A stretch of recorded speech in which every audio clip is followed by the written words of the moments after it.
Hello, Slicey Dicers. This is Brian with a knife review slash retrospective slash appreciation video for the Kershaw Leek. This is by no means a new knife. This came out somewhere roundabouts a decade ago. I'm really having a hard time finding on the internet exactly where it came out, so I apologize for that. It's been out for a long time. It is available in literally like over 120 different versions, if you count color variations and all that kind of stuff. It is widely available in any different thing you want. This particular one is the Walmart exclusive knife. I bought it. That's important because I bought it at Walmart, obviously, because I was doing a Kershaw themed live video, Kershaw KAI ZT themed video, and I thought I just wanted one more. I don't like to go into Walmarts. It's not my favorite place in the world whatsoever. But I thought, I'm just going to go and grab one more. And I know they sold a lot of Kershaws. So I said, I'm just going to grab the coolest one that they have. And yeah, it was this. It was the Leek. And it was on one of those rollback things for like 42 bucks. So yeah, I think they're normally 50 there. But that's round about the price you're going to pay for one of these, 40, 50 for one of the more standard versions, somewhere in that price range.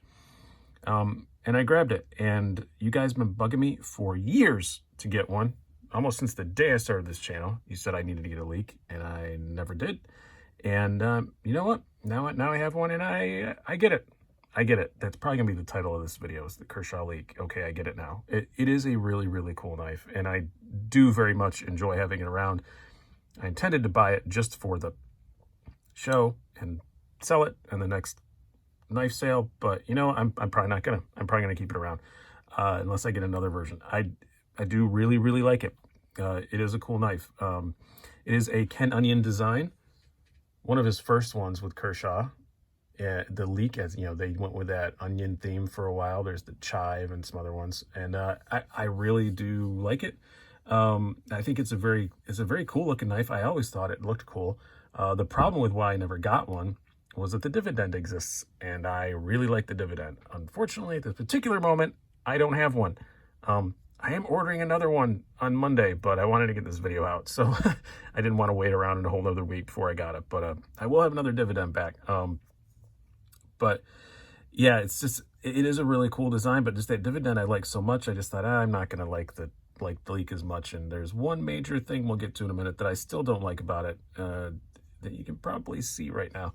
But other than that, I do get why you guys really, really like this knife so much, and it is a cool little knife.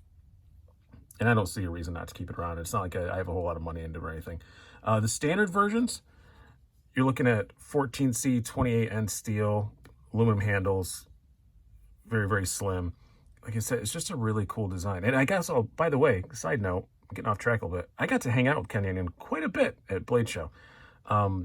I think our nicotine consumption habits were very, very similar, and we were always outside at the same time. So I probably spent well over an hour talking to Ken Onion when I was at Blade Show. So every time I went out there, he was out there, or vice versa. I'd go out there and he'd come out there, and it was cool. I really like hanging out with him, really like talking to him, talk a lot about knife design and stuff, and what he thinks about things. And he's a guy's pretty hard to argue with. He kind of knows what he's talking about. I know that's probably not a big surprise to any of you, but yeah, he's a good guy. So like supporting one of his designs now that I know him. Great guy, great classic design. Like I said, this one is 14C 28N aluminum handles. You can get these in like literally 120 configurations, over 120 configurations. They did a bunch of different blade steels. They've done Damascus. They've done like a laminated D2. They've done they still do a carbon fiber with a 154 cm. Which I am kind of tempted by, I do have to admit.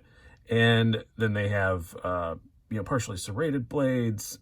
They have a gold-plated version. They've done versions branded by Snap-on. They've done so many things with this knife. There are literally 120 versions. I'm going to post down below a link to, I don't recall the YouTuber's name, but it's linked down below, who did a video a while ago. I don't know if he even still does videos, but it was his Kershaw Leek collection, and it's like, I don't know, 60, 70 knives. It's a whole lot of knives. And just the amazing versions of like rainbow, like all kinds of crazy stuff they do with the Leek. It's pretty cool. It's become a kind of like Kershaw's like little, I say showpiece because it's not that expensive of a knife. Like I said, this one was 42 bucks, and that's kind of about the average you're going to spend on a 14C 28N one. And even the 154 cm carbon fiber is only like, I think it's like 80 something, like 82. So it's still not that bad. But yeah, so it's not like they're showpiece, but it's just they do a lot of crazy stuff with it. I think it's pretty cool. So I like that they do that with the Leek, because it's just been around for a really long time, and they keep, you know, appreciating it. It's got some very unique features that you don't see anymore. It has a safety. This is an assisted knife, so it's got a safety because it is speed safe. So I know a lot of people don't like speed safe. It's assisted. That's not my favorite thing either. But as far as assists go, speed safe ain't that bad. I really like it. Compared to other speeds or other assists. Yes, I prefer a manual. If I'm given the choice, I prefer a manual. But if you're going to make me have an assist, the speed safe is actually, it's okay. I don't really mind it too much. The little thumb studs act as stop pins. But it's primarily, yes, you can carry it tip up, but it's going to stick out of your pocket a whole lot. We'll get to that in a minute. It's primarily meant to be a tip down knife. That's how the clip comes when you get it, and that's how it is. But yeah, aluminum handles, like I said, I just think, I don't know, I like the design of it. I think it is very good looking. It looks much better in person than it does in pictures. That's why I initially went with the Dividend instead of a Leek, because the Dividend does look better in pictures than this. I think side by side, it's a little bit closer. Still may pick the Dividend, but we'll see. We're going to do a kind of very short sort of review on this, because this is mostly just rambling about me finally discovering the Kershaw Leek after way too long a time. You have a blade length of 3 inches, overall length of 7 inches. Blade thickness, just 0.09 inches, very, very thin. Handle thickness, also very thin, 0.35 inches. And a weight of 3 ounces, which isn't super ultra light, but not bad at all. Let's do a few size comparisons here. We're just going to pull out, well, not quite our usual Spyderco sandwich, because I don't have one of them at hand, but we will we'll use some others, and we'll compare it to some other Kershaws. This is your Spyderco Manix 2, way bigger than that, and your Para 3 lightweight, similar in length, but you can see much slimmer knife. And now compared to some other Kershaws, like I said, I wish I had a Dividend here. I will next week, but I wanted to get this video out, so I didn't wait around on it. So here's one that's very good to compare it to, I think, is the Kershaw Atmos. This is a Chinese-made Kershaw. This is an American-made Kershaw, by the way, if I didn't mention that earlier. It is USA-made. You can kind of tell by the 14C28N. Most of their Chinese stuff is not made with that. And then something that's just going to dwarf it. We'll pull out the Kershaw Knockout, another USA-made, speed-safe.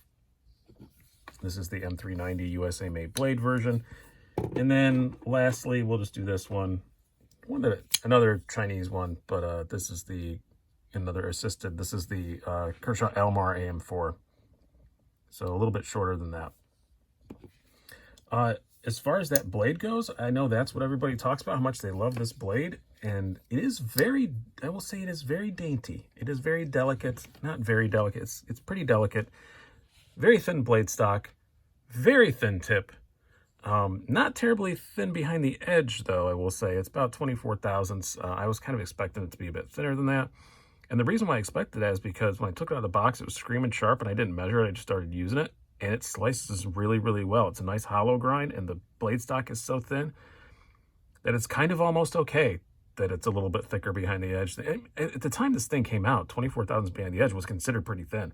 But now, modern tendencies, it isn't. But the nice thing is, this is 14C28N. I can throw this on my Viper Sharp, and in an hour or so, I can reprofile it. I may do that. I don't know. We'll see.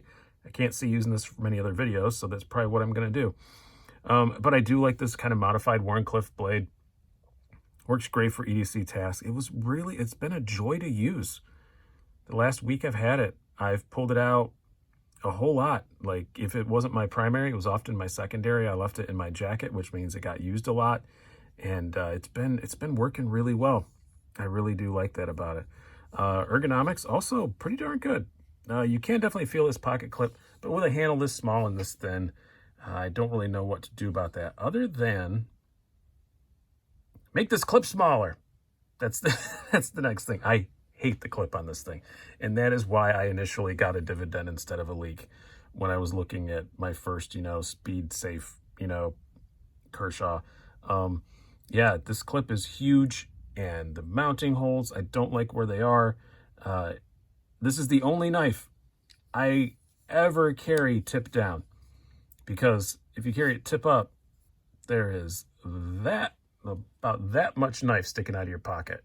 And I carried it tip down or tip up for a couple of days, and second day it went flying out of my pocket because there's just so much sticking up. Didn't work well. It's really meant to be tipped down.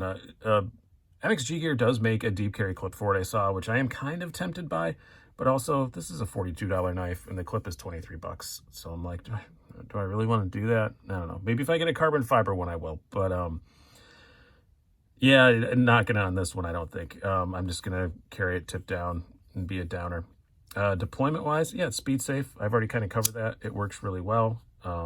I've never had a problem with it. I know some people have a problem with springs breaking. I've never had one break or get weak. You can use the thumb stud on it, which is really nice.